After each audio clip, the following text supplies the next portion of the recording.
이사야 43장 1절에서 3절까지 말씀 우리 함께 교독하도록 하겠습니다. 야곱아, 너를 창조하신 여호와께서 이제 말씀하시느니라. 이스라엘아, 너를 조성하신 자가 이제 말씀하시느니라. 너는 두려워 말라. 내가 너를 구속하였고 내가 너를 지명하여 불렀나니 너는 내 것이라. 내가 물 가운데로 지날 때에 내가 함께할 것이라. 강을 건널 때에 물이 너를 칠모치 못할 것이며 내가 불 가운데로 행할 때에 타지도 아니할 것이요 불꽃이 너를 함께 할까요? 대전하는 여호와 내 하나님이요 이스라엘의 거룩한 자요 내 구원자임이라. 내가 애굽을 너의 속량물로 구스와 스바를 너희 대신으로 주었느니라. 아멘. 여러분, 우리는 많은 그 아픔의 경험들이 있습니다. 우리는 그 아픔을 당할 때마다 지금 당하는 아픔이 항상 제일 큰 걸로 여겨집니다. 그렇지만 참 우리의 그 모습은 그렇지 않습니다. 인간의 그 특성이 아무리 힘들었다가 조금 지나가면은 그 당한 것을 잊어버리기 마련이거든요. 그래서 그런 말이 있잖아요. 아이를 낳을 때는 배가 너무 아프고 너무 고통이 있어. 내가 다시 애 낳는가 보자. 안 난다 하다가도 애가 방긋방긋 웃어준다고 이렇게 자꾸 그러면서 이쁘고 하다 보면은 그냥 또 하나 이렇게 만들고 또 하나 가져볼까 하다 보면 생기는 거 아니겠어요? 그런 것처럼요, 잊어버리게 돼 있어요. 그러고 나서 또 다른 어떤 일을 당하면은 지금 당하는 고통이 가장 큰 고통이라고 생각하기 때문에 마치 다른 사람보다 내가 당하는 고통이 가장 중하다고 생각되는 것이 인간의 고통에 대한 그런 반응입니다. 그렇지만은요, 공통적으로 얘기하는 것 중에 인간이 경험할 수 있는 감정 중에 가장 고통스러운 감정이 뭐냐 하면은요, 그것은 버림받았다라는 감정입니다. 여러분도 혹시 이런 버림받은 감정을 이렇게 가져본 적이 있습니까? 혹 어릴 때 내가 부모에서 양육되지 못해서 가까운 친척이나 아니면 이웃에 의해서 키워졌을 때 우리 부모는 나를 버렸다 하는 생각들이 떠나지 않는 그런 경험을 가진 사람이 있을 수 있습니다. 때로는 가족에게 버림을 받았다 하는 감정이 들 수도 있습니다. 내 부모에게 버림받은 뿐만 아니라 요즘에 보면은요, 자녀들에게 버림을 받은 부모의 심정, 아픈 심정들이 참 많았습니다. 혹 내가 일하는 직장에서 버림을 받았다. 더 나아가서는 10년, 20년, 30년 평생 섬겼던 하나님으로부터 내가 버림을 받았다라는 생각, 그것처럼 고통스러운 그런 감정이 어디가 있겠어요? 그럴 리가 있겠냐고. 아니, 감히 어찌 그런 불신앙적인 건전하지 않은 생각을 할 수가 있느냐고요? 아니요, 충분히 그런 생각이 들 수도 있는 것이 우리 인간입니다. 심지어는 누구도 그랬죠? 예? 예수님까지 그랬습니다. 십자가상에서 돌아가실 때 뭐라 그랬나요? 엘리 엘리 라마 사박다니. 그 말이 무슨 말인지 알아먹어요? 예? 바꿔 말하면 나의 하나님 어찌하여 나를 버리셨나이까. 누구까지도요? 예수님까지도요. 이것은 이미 시편 22편에 다시 고백했던 내용입니다. 다윗도 똑같이 그런 어떤 아픔 속에서 성령의 은혜 가운데 예언적인 그런 고통을 그렇게 호소했다는 거예요. 이미 하나님 마음이 합한 자라는 마음을 들었던 다윗의 고백인 내용입니다. 하나님 마음이 합한, 하나님과 같은 마음을 가진, 아니 합했다니까 같이 있는 거 아니에요. 어떻게 볼 수가 있겠습니까만, 누구보다도 더 그런 사람이 일단 그런 자라는 그런 다윗도 때로는 하나님으로부터 버림을 받았다는 그런 경험을, 그런 느낌을 가진 적이 간혹 있는 게 아니고 시편을 보면 너무너무 많습니다. 원수들이 날 향하여 하나님 나를 버렸다고 하는데 당신은 어디 갔나요? 내가 당신을 찾아도 당신은 없는데 어디 갔나요? 나는 버리운 자로 느껴지나이다. 얼마큼 괴로웠으면 벽에가 잠자리가 그냥 눈물로 그냥 젖을 정도로 이렇게 울었던, 그런 고통했던 것이 바로 다윗의 인생이었단 말이에요. 요즘 우리 사회에 자주 일어나는 특징 하나가 자살입니다. 한마디로 너무 괴로우니까 그 지경까지 가는 거죠. 특히 연예인들이 자살을 제법 합니다. 여러 이유가 있지만은 결국 그 밑을 파내려가면은요, 사람들에게 인기가 있고 사람들이 막 좋아했던 그 인기가 있던 그 자신을 그 대중들이 버렸다는 거예요. 그래서 댓글이 들어오고 막 비난이 오면 내가 버렸다는 그런 어떤 그런 감정들, 그것 때문에 그냥 그 길을 가는 거예요. 기업의 리더들이, 심지어는 국가의 가장 중요한 위치에 있는 사람까지도 자기를 존경했던 그 자기의 그 사람들이 그 백성들로부터 외면되고 어떤 버렸다는 그 감정, 그것 때문에요, 가장 영향력 있는 사람들, 그런 사람들이 그렇게 자기의 그냥 생명을 버리는 거예요. 물론 다른 이유가 다 있다가 하지만 결국은 그거예요. 버림받았다. 내가 더 이상 뭐냐, 흔들리는 거예요. 그런데요, 이런 그 영향력 있는 사람이 자살을 하다 보면은요, 이런 게 생깁니다. 모방 자살이라는 게 생깁니다. 이게 그냥 덩달아서 그냥 자살한 사람이 그냥 무슨 뭐 유행처럼 막 일어났잖아요. 막 연탄불 피워놓고 뭐 가고 뭐 해놓고 가고, 그냥 고등학생들이 그냥 학교 그냥 뭐 옥상에 들어가지고 던지고 그냥 뭐 여기저기서 막 일어납니다. 막 인터넷 보면은 자살을 할 사람 동호회를 맞으나 말이나 또 이렇게 묶어가지고 가서 그냥 그렇게 하고요. 우리 한국 사람이 OECD, Organization of Economic Cooperation of Development, 그 어떤 그런 그 단체가 있습니다. 경제협력개발기구라는 거죠. 그 회원국가는 쟁쟁한 나라만 다 들어가 있습니다. 유럽, 미국에서부터 하여튼간 쟁쟁한.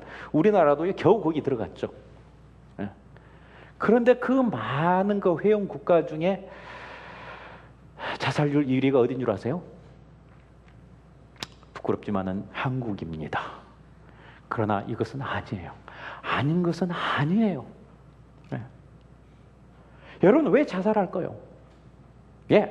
그 내용을 보면은 정신의학자들은 다 우울증이라고 얘기합니다. 자신도 모르게 자꾸 우울증이 들면은 죽고 싶은 거예요. 그런데 왜 그 우울증이 옵니까? 그것은요, 삶의 의미를 더 이상 느끼지 못할 때 우울증이 옵니다. 왜요? 나는 버림받았는데. 그래서 세상에서 나를 버렸고, 사람이 나를 버렸고, 아무도 나를 알아주지 않아, 나를 인정해주지 않아, 나 혼자 발버둥 쳐봐야 변할 게 아무것도 없어, 이런 생각이 올 때 앞으로 내 삶이 달라질 게 없어 라는 희망이 없어. 그것이 우울증이 오는 거야. 참 두려운 거예요. 그러다 보면은요, 하나님도 나를 버리셨나 보다. 그래서 특별히 우리가 운영하는 사업에 어려움을 당할 때, 건강 위험을 닥칠 때, 가정에 우환이 있을 때 우울증이 빠지기 쉽습니다. 내가 버림받았다는 그것으로 가게 돼 있습니다. 살 가치가 없다는 거예요. 그러면 심통이 나가지고 그렇게 당연히 할 것도 그냥 놔줘버리는 거예요. 버림받은 감정과 그리고 이 우울증은요, 동전의 양면이에요. 반드시 같이 존재해오는 것입니다. 여러분, 저도 한때 버림받았던 생각을 조금 한 적이 있습니다. 물론 한 번도 아니죠. 여러 번이죠. 살다 보면. 지금부터 약 20년 전 여기 미국에 지금 같은 불경기가 있었으면, 여러분 아시다시피 미국의 불경기가 반드시 10년이나 몇 번 줄로 이렇게 돌아가잖아요. 저도 몇 번 겪었죠. 몇 사이클을. 그때가 바로 제 아들이 딱 그 세상에 나온 며칠 후였습니다. 세상을 뭘 합니까? 젊었을 때. 직장으로부터 딱 일주일 노티스를 받았습니다. 일본 직장인데, 좋은 직장인데도 일주일 노티스 딱 받고 레이오프 당했습니다. 그래가지고 집에 와서 애기 이게 뭐예요? 베이킹 파우더, 뭐죠? 무슨 베이비 파우더 이렇게 딱 해놓은 하니까 또 유난히도 막 난 애기가 빨갛게 보이잖아요. 배는 털룩 나와가지고 이 배꼽은 나와 있는 핏덩어리를 이렇게 보는데, 그래서 속에 드는 생각은 잘렸구나, 버림받았구나. 또 이럴 때도 있었습니다. 16년 전에 개척하러 콜로라도를 갔습니다. 열심히 막 전도했습니다. 그랬더니 사람들이 막 길가에서 전도하고 뭐 마켓에서 전도하고 막 했는데 복음을 받아들이더라고요. 지금 생각하니까 얼마나 귀했는지. 6가정이 복음을 받아들이는데, 그런데 개척교회를 한다거나 우리 교회 시작을 한다는 성도는 하나도 없더라고요. 다 그냥 있는 교회로 가고 다 힘들어라 그러더라고요. 1년 반 동안 그렇게 지나다 보니까, 물론 1년 반 후에는 한 가정이 나와서 시작을 해서 교회를 이루었지만, 그 1년 반 동안 그때까지요, 제일 먼저 든 생각은 하나님이 나를 정말 버리셨나, 그런 감정이 자주 시달렸습니다. 거기까지 또 생활고까지 겹치니까요, 더 버림받았다는 생각이 막 들더라고요. 여러분, 우리 삶 속에 그런 것이 있는 것입니다. 너무 어려운 일이 겹쳐올 때마다 안 되고 안 되고, 아니 뒤로 넘어졌는데 왜 앞에 코가 깨집니까? 왜 그런 일이 있을 때 마음에 의심해. 그러다 마음에 두려움이 듭니다. 다른 게 아니고 하나님이 나를 버리신 거 아닌가. 집안이 흔들릴 때가 있어요. 여러분, 그렇지만 인간이 이런 생각을 드는 것은 너무나 당연한 일이라는 걸 여러분 일단 알아야 됩니다. 왜냐하면 우리의 존재 자체가 버림받았던 자이기 때문에 그렇습니다. 에덴에서 쫓겨남으로 거절되었고 버림받은 것이죠.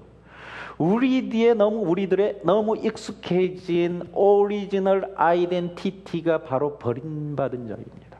그거 알아야 돼요. 우리 속성이 그렇습니다. 우리는 그런 감정에 너무 익숙해져 있습니다. 고무줄 딱 잠기면 이렇게 오다 탁 넘어 쑥 돌아가듯이 어떤 그런 오리지널의 우리 폼이, 그런 모습이, 체질이 그렇게 버림받은 자로 이미 형성이 되었다는 거예요. 그것도 나뿐만 아니라 오래전에부터 우리의 조상으로부터 축축축축 지금까지 너무너무 그렇게 체질화가 돼가지고 지금까지 내려왔다는 거예요. 그런데 문제는 한번 버림을 받으면요, 또 버림받을 것 같은 두려움이 항상 사람은요 이렇게 걱정하게 됩니다. 그래서요, 버림받지 않으려는 조바심 때문에, 자기 방어 때문에요, 상대를 자꾸만 더 의심하고 질리도록 단속하게 됩니다. 의심하게 됩니다.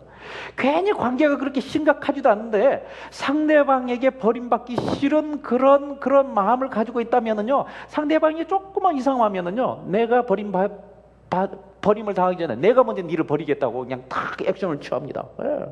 그렇기 때문에 그런 마음을 가진 사람들이 무슨 어떤 관계가 이루어지겠어요. 그래서요, 가면 갈수록 피차요, 버림받은 상처에 버물려져 가는 세상.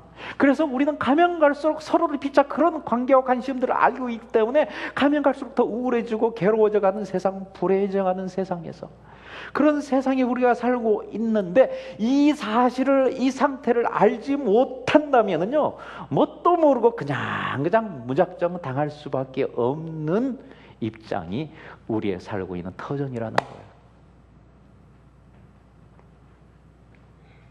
그렇지만은 이것만 알아도, 이것만 깨달아도 더 나은 삶의 질을 누릴 수 있는 줄 믿습니다. 오늘 말씀의 깨달음에서 이왕 남은 우리 인생 여정에서요, 천국에 이를 까지 이왕이면 더 행복하기를 주님의 이름으로 축원합니다. 그래요. 그렇다면 과연 우리는 이 문제에서 어떻게 해야지 해방되고 우리 자신을 아름답게 구원할 수가 있느냐? 첫 번째의 답이 여기 있습니다. 첫 번째 뭐예요? 우리는 버림받았던 것을 인정해 버리십시오. 그렇지만 버림받은 인생이었지만 다시 택함을 받은 인생이란 것을 동시에 기억하길 주님의 이름으로 축원합니다. 그거예요. 오늘 본문 1절의 말씀이 그거예요. 야곱아, 너를 창조하신 여호와께서 말씀하시느니라. 이스라엘아, 너를 조성하신 자가 이제 말씀하시느니라. 너는 두려워 말라. 내가 너를 구속하였고 내가 너를 지명하여 불렀나니 너는 내 것이라. 여러분, 이거 보면 야곱하 하고 부르셨다가 다시 뭐라고 부르죠? 이스라엘하고 부릅니다. 여러분, 이스라엘이나 야곱이나 이게 똑같은 사람 아닌가요? 동일한 인물입니다. 야곱의 인생, 야곱은 아버지 이삭과 그리고 어머니 리브가 사이에서 그렇게 태어났죠. 형 에서를 이렇게 함께 태어나면서 쌍둥이로 나오면서 태어날 때부터 그는 버림받지 않으려고 그냥 형 뒷발꿈치를 꽉 들고 나왔습니다. 아유, 형이 발꿈치가 얼마나 아팠을까 애기 때고요. 그렇게 끌려 나오는 거예요. 그때부터 그는 자라면서 계속 버림받지 않으려는 그런 마음으로 쫓기면서 살아왔습니다. 아버지의 상속을 받을 후사로서 형 에서가 선택을 받고 자기는 그런 상속을 받으면서 버림받지 않으려고 애를 쓰는 마음으로 조바심으로 살았습니다. 그래서 어찌하든 버림받지 않으려고 몸부림을 쳤습니다. 그래서 어떻게 했죠? 팥죽 한 그릇에 어떻게든지 그걸 한번 내가 버리지 않고 그걸 사보려고 애를 쓰기도 하고, 나중에는 그 마음 때문에 술수까지 씁니다. 그 당시에 아버지를 속인다는 것은 이것은요, 생각할 수도 없는 일인데 아버지를 정말 감쪽같이 속이잖아요. 그 마음을 갸륵하게 여기고 불쌍히 여긴 어머니 리브가까지도 그렇게 그게 그냥 동참. 어머니는 사실 그런 거거든요. 자기가 그렇게 노력했지만 사실은요, 오히려 그 일 때문에요, 그는 더 버림을 받게 되었습니다. 사실 가정으로 버림을 받게 되었습니다. 이 일 이후에요, 이 야곱은 다시는 그 가정에 돌아오지 못합니다. 그래 평생에 가족이 못 돌아와요. 가족으로부터 버림당하고 말았어요. 사실 스스로 자기가 버림받은 인생이 되고 만 거죠. 그러고 나서 그날 밤 도망쳤습니다. 뭘 챙겼겠어요? 그래서 도망갔어요. 좋은 일을 해보려고 술술 썼는데 그냥 도망갔어요. 그래서 부엘세바 언덕을 지나면서 베델 언덕에서 홀로 광야에서 그 추운 데서, 무서운 데서 거기서 돌을 베고 이렇게 잠을 청하게 됐습니다. 그때 무슨 생각이 들었을까요? 아, 나는 버림받았구나. 난 떨어졌구나. 이건 낙동강을 오래 할 정도가 아니라 버림받은 거. 나는 버림받은 인생이고. 자기는 애썼지만 차라리 차남으로 차라리 그대로 머물렀으면은 그래도 둘째 아들에게 줄 수 있는 유산과 상속의 포션도 있을 텐데 괜히 그것 때문에 일잔 한 푼도 못 건드리고 그냥 이렇게 도망 나온 거예요. 그리고 그게 누구냐면 야곱이었습니다. 야곱은 그런 모습으로 삼촌집에 가서도요, 그런 모습으로 계속 삽니다. 살다가 재산이 많이 모아지자 삼촌의 두 딸인 아내와 많은 재산을 가지고 그 집에서 나오게 됩니다. 사실은요, 그가 가진 옷자락 하나, 에브리띵 하나, 모든 거 하나, 머니틀 하나까지도 다 누구의 것이었었어요? 삼촌 라반 것이었었어요. 야곱이 나올 때 그 두 딸과 손주들과 그리고 그 약대들과 모든 것을 우르르 몰고 나갔을 때에 그래 홀로 남아있는 라반의 그 모습, 그 심정이 어땠을까요? 나는 버림받았구나. 저놈의 조카에게 버림받았구나. 내 딸도 나를 버렸구나. 그랬거든요, 그때. 여러분, 이제는 야곱이요, 삼촌 라반을 버리고 나왔습니다. 참 우리나라에 될 것은요, 버림받은 어떤 경험이 있는 사람은, 그런 어떤 두려움이 있는 사람은요, 또 남을 잘 버립니다. 그렇게 돼 있어요. 여러분, 그때까지만 해도요, 야곱은 자기 인생을 자기가 책임져야 할 강박관념 때문에 그런 삶을 살 수밖에 없었어요. 그런 고아였습니다. 그런데요, 그가 형 에서를 만나기 전 약국강 나루터에서요, 인생의 전환점을 맞이하게 됩니다. 그때 하나님과 씨름을 했죠. 그때 처음으로 하나님의 어떤 현존을 이렇게 체험하게 됩니다. 어떤 살갗과 피부와 함께 이렇게 맞닿으면서 하나님의 존재를 그때 믿게 됩니다. 그때 하나님이 새 이름을 주셨는데 뭐라고 주셨죠? 이스라엘. 야곱이 뭐가 됐냐면 이스라엘이 됐다는 말인데, 이스라엘 뜻은 하나님과 겨루란 뜻도 있지만은 그 뜻과 함께 하나님이 다스린다라는 뜻이 있습니다. 이 말은 버림받아 자신을 책임지던 입장에서 하나님이 지키시고 하나님이 다스리는 하나님의 소유가 되었다는 말입니다. 야곱아, 그렇지만 이스라엘하고 동시에 부르는 것은, 야곱아 이스라엘 부르는 것은 버림받았지만 다시 내 소유가 된 자야 하는 그런 뜻인 걸 여러분 아셔야 돼요. 그것은 다른 사람은 몰라요. 그러나 하나님과 야곱 자신 사이에서는 그게 무슨 뜻인 줄 알아요. 그걸요, 알아요. 야곱아 이스라엘아, 그렇게 안다니까요, 자기는. 사실 어찌 하나님이 우리를 버리셨나요? 인간이 하나님을 버리고 떠났죠. 스스로 버림받은 자가 된 거죠. 이 사실을 탕자에 비해서 잘 가르쳐주고 있잖아요. 여러분, 우리는 버림받은 적이 있었지만 다시 하나님의 소유가 된 백성이란 것을 잊지 마시기를 주님의 이름으로 축원합니다. 여러분, 우리는 버림받은 적이 있는 하나님의 백성입니다. 우리는 분명히 예수 그리스도의 은혜로 말하면 하나님의 소유가 우리는 됐습니다만, 아직도 우리 내면 밑바닥에서는요, 오랫동안 묵어진, 어떻게 습성되어지는 고아의 습성이 되살아나서요, 자꾸만 버림받은 상처들이 우리를 유혹하고 괴롭게 한다는 사실입니다. 특별히 이 약함을 누가 잘하냐면 이 못된 사단이 잘합니다. 자꾸 건드려냅니다. 우리를 버림받고 저주받은 감정, 실패와 자극의 어떤 그러한 마음을 갖게 하는 것은 하나님이 아니고, 결코 하나님이 아니고 사단인 것을 여러분 깨달으시기 바랍니다. 그런데 이런 괴로움이 시달릴 때 나는 무조건 죄가 없고 나는 무조건 버림받지 않았다니까, 난 버림받지 않았다니까, 그냥 막무가내로 실패하지 않았다고 자꾸만 부정만 하는 것은, 지금 난 아니야 하고 부정만 하는 것은 별로 능력이 되지 못합니다. 그 말은요, 그것만 하다 보면은요, 내 잘났다는 것밖에 되지 않아요. 예. 세상 사람들한테 그렇죠. 나는 하나님이 자녀고 구원받았고 축복받았고 이 얘기하면 지금 뭐 잘못한 것도 많은데 별 능력이 없어요. 나와 내 자신이 능력이 없어요. 사단 앞에도 능력이 없습니다. 내가 나 잘났다, 난 뭐 잘못 없다, 뭐 그렇게 이야기하는 것은요. 예. 그래서 사단 공격 앞에요, 성도들이 이걸 잘 몰라가지고요, 능력들이 없어요. 그럴 땐 어떻게 해야 되는 줄 압니까? 그의 답이 오늘 말씀에 들었습니다. 야곱, 그러나 뭐예요? 이스라엘. 예.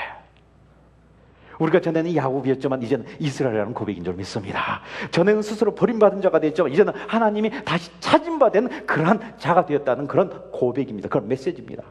그래, 사탄 원수야. 사탄 원수야. 그래, 내가 전에는 죄인이었다는 거 나 인정한다. 그래, 죄인이었었다. 그러나 이제는 의인인 줄을 알지어다. 이 고백이 얼마나 중요한지 몰라요. 전에는 저주 아래 있었지만 이제는 축복 아래에 있는 자인 것을 여러분 믿습니까? 그게 야곱과 이스라엘이에요. 전에는 자책으로 눌려 있었지만 이제는 자유자인 줄 믿습니다. 그거예요. 전에는 어둠의 자녀였으나 이는 빛의 자녀인 줄 믿습니다. 그거예요. 우리가 하나님의 소유를 하는 것을 믿는 것도 중요하지만 우리가 잃어버렸었던 자였다는 것을 잊지 않는 것은 또 중요합니다. 동시에 기억하는 것 아주 중요한 일이에요. 이 두 가지를 같이 가지고 있을 때 감동이 있습니다. 그리고 감격이 있습니다. 언제 서로 다른 것이 정확한 방법에 의해서 이렇게 만났을 때 에너지가 있는 거거든요. 그렇잖아요. 네? 그렇잖아요. 이런 감격이 있어야 우리 무너져간 내면을 이렇게 세울 수 있는 건강한 에너지가 될 줄 믿습니다. 이것만 회복하면 어떤 환경도 문제가 없는 줄 믿습니다. 그런데 하나님은요, 이렇게 잃어버린 자를 자신의 것으로 되찾으실 때는 또 어떻게 부르냐면요, 이게 두 번째 우리가 알아야 할 일인데, 개개인의 이름을 명하여 부른다는 사실입니다. 야곱아, 너를 창조하신 여호와께서 이제 말씀하시느니라. 이스라엘아, 너를 조성하신 자가 이제 말씀하시느니라. 너는 두려워 말라. 내가 너를 구속하였고 내가 너를 지명하여 불렀나니 너는 내 것이라. 여러분, 하나님이 그의 백성을요 막 부르실 때는요 그냥 한꺼번에 이렇게 그냥 좀 안 좋은 단어 싸잡아서 무더기로 모아서 오케이 그냥 이렇게 버클로 이렇게 부르는 게 아니었습니다. 너 하면서 다 일일이 부르셨다는 거예요. 그럼에도 불구하고 이렇게 함께 모여 예배를 드리면서 문득 이런 의문이 들 때가 있습니다. 과연 하나님이 내가 여기 온 것을 아실까? 하나님이 지금 나의 사정을 아실까? 예수님은 요한복음 10장 1절에서 6절까지 보면 이 사실을 이렇게 가르쳐 주셨습니다. 내가 진실로 너에게 이르노니 양의 우리의 문으로 들어가지 아니하고 다른 데로 넘어가는 자는 절도요 강도요 함께 할까요? 문으로 들어가는 이가 양의 목자라. 문지기는 그를 위하여 문을 열고 양 그의 음성을 듣나니 그가 자기 양의 이름을 각각 불러 인도하여 내느니라. 여러분, 우리를 부르실 때도 그렇게 지명하여 부르셨다는 것을 믿으시기 바랍니다. 여러분의 이름을요. 제 딸의 이름은 백희입니다. 제가 딸을 부를 때 여보세요 학생 이렇게 절대 안 부릅니다. 그럴 때는 뭔가 좀 문제가 있을 때예요. 그냥 백기 하고 지명하여 부릅니다. 왜냐하면 내가 걔를 알기 때문에 그래요. 그러나 잘 모르는 사람을 부를 때는요, 모르니까 여보세요 학생 그렇게 보죠. 이름을 불렀다는 것은 안다는 사실입니다. 자신이 생각해도 자신은 하나님으로부터 잃어버린 바 된 자라고 생각했던 자가 있었습니다. 로마의 앞잡이 노릇을 하면서 동족으로부터 세금을 과도하게 걷어가지고 그래서 착복을 하던 그런 세리가 있었습니다. 누구였나요? 삭개오였습니다. 주님은 그를 다시 자기 백성으로 이렇게 부르실 때요, 그 이름을 지명하여 불렀다는 사실입니다. 여러분, 삭개 오야하고 불렀을 때 그가 얼마나 놀랐을까요? 얼마나 놀랐을까요? 이렇게 자기 이름을 알았다면요, 이미 자기를 안다는 말인데요. 그 사실이기에 자신이 못돼 먹은 죄인이라는 것, 그거 알고도 불렀다는 걸, 그건 너무너무 그는 알 수가 있었어요. 그만 알아챌 수가 있었어요. 아니, 이미 다 알고 불렀는데 더 이상 감출 것이 없었잖아요. 더 이상 주춤할 것도 없었잖아요. 더 털어날 부담감도 없었잖아요. 더더욱이나 다 알고 불렀다면 얼마나 너그럽고 얼마나 사랑이 많으신가 하는 것을 인정할 수밖에 없었습니다. 다 알고 부르셨는데 그분이 실망할 것이란 걱정할 필요도 없습니다. 그래서 다 알고 불렀기 때문에 실망하여서 그저 그냥 다시 버릴 거라고, 버림받을 것이라는 건 걱정할 필요도 없었습니다. 그게 삭개오가 금방 알아채는 모습들이에요.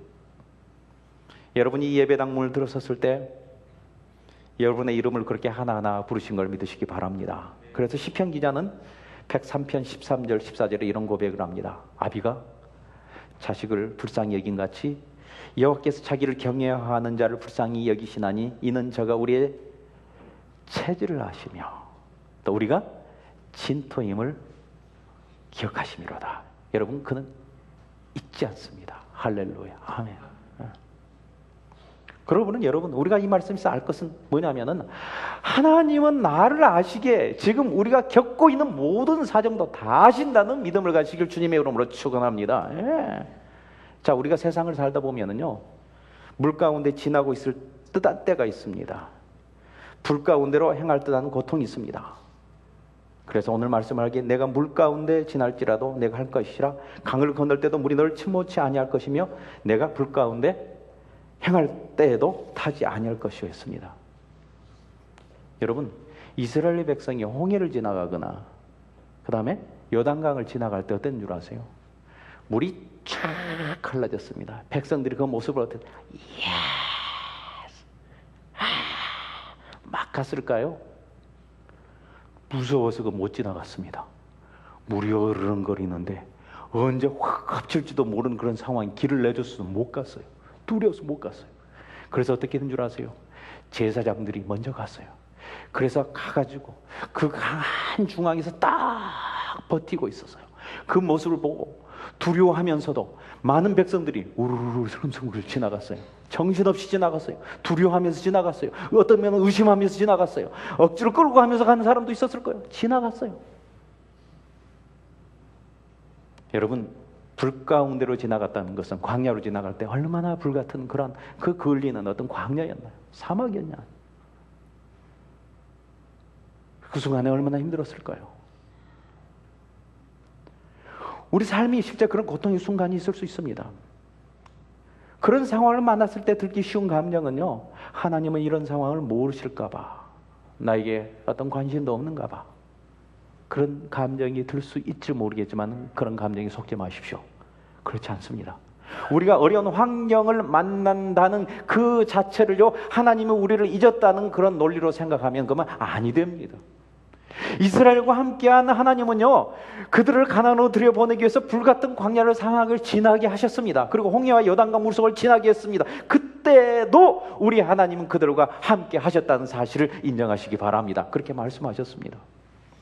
그들이 지난 순간은 경황이 없어서 하나님을 볼 수가 없었습니다. 두려워서, 걱정이 돼서 하나님을 볼 수가 없었습니다. 그러나 지나고 난 후에 머릿돌 하나 상하지 아니하고 단 한 명도 물에 침몰치 아니한 것을 보고 그때 뒤늦게서야 하나님이 함께 하셨다는 것을 그들은 인정하고 감격을 했습니다. 그래서 뒤늦게서 깨닫고 강을 갔다 온 다음에 어떻게 했나요? 돌무더기를 써놓고 이거 잊어버리지 말자. 돌무더기를 볼 때마다 하나님이 우리와 함께 하셨다는 그것을 기억하게 하자. 우리뿐만 아니라 우리 자손까지도 이걸 알게 하자. 그래서 쌓은 거 아니에요? 지금까지도 그 돌이 있다고 하잖아요, 성경이.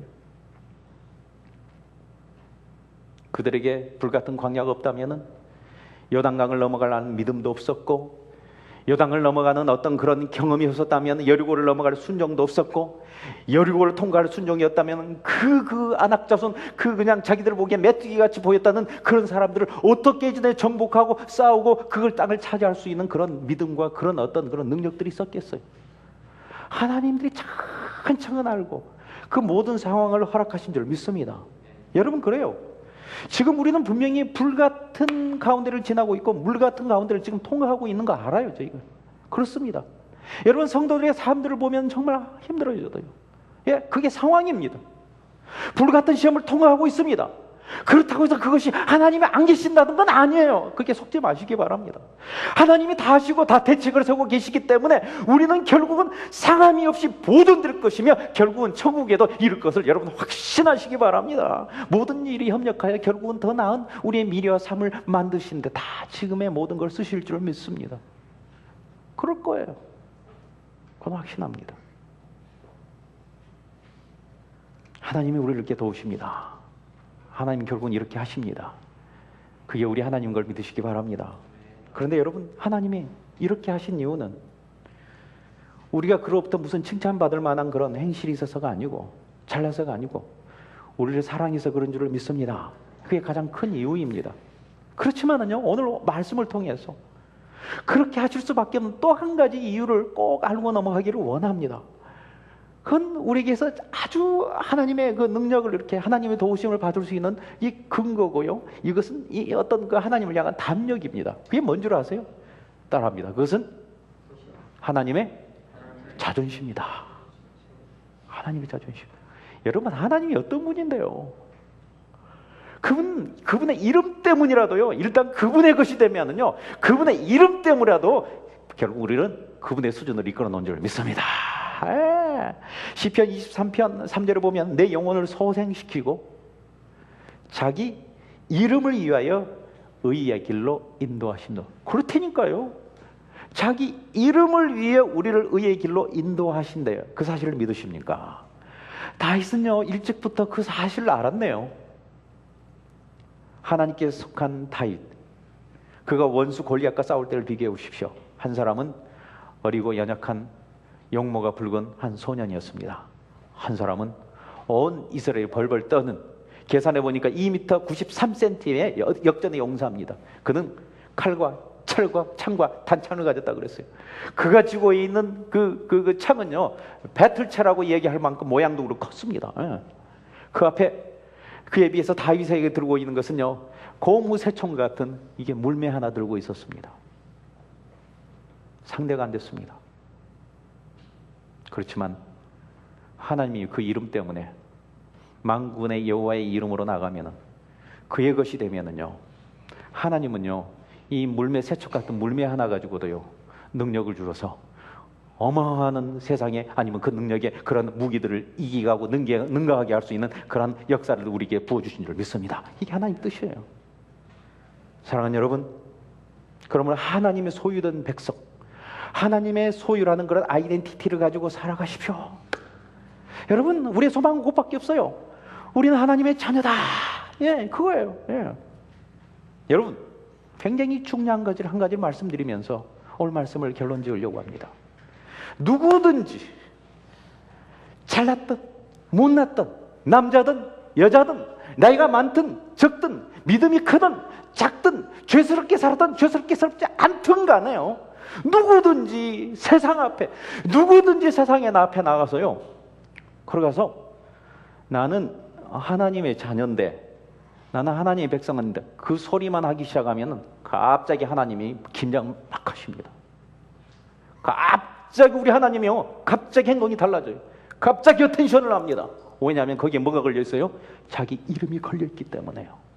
우리의 잘못과 부족함까지도요 그분이 뒷감당하면서요 그의 이름에 흠이 가지 않도록 그분이 하시는 분인 걸 믿으시기 바랍니다. 그의 이름, 우리의 아이덴티티, 그분의 자녀를 밝힌다는 건 무척 중요한 일입니다. 그러므로 하나님을 주로 고백한다는 믿음, 그의 백성이라는 걸 고백하는 믿음, 그건 참 지혜롭고 현명한 그런 복된 삶입니다. 다윗은 자기 께를 가지고 그걸 감추고 살았어요. 자기 것을 가지고 자기가 책임지고 살았어요. 그러나 이스라엘이 된 이후에는 이제는 여호와의 이름으로 살았습니다. 그렇게 살아라. 여러분의 인생이 나름대로 하나님의 자녀로 살았지만 그러나 이제는 아이덴티티를 그렇게 밝히고 사는, 그래서 전과 후가 다른 여러분이 되기를 바랍니다. 불과 같습니까? 이런 환경이 물속을 통과하는 것 같습니까? 그것도 두려워 마십시오. 내가 너를 건지리라.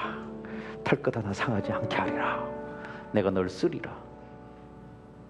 하나님의 자녀인 여러분들 밝히고 사십시오. 우리는 하나님의 자녀입니다. 이 시간 말씀을 생각하면서 그렇습니다. 하나님의 자녀 아이덴티티를 밝히고 살게 하여 주시옵소서. 이렇게 함께 우리 통성으로 기도하도록 하겠습니다.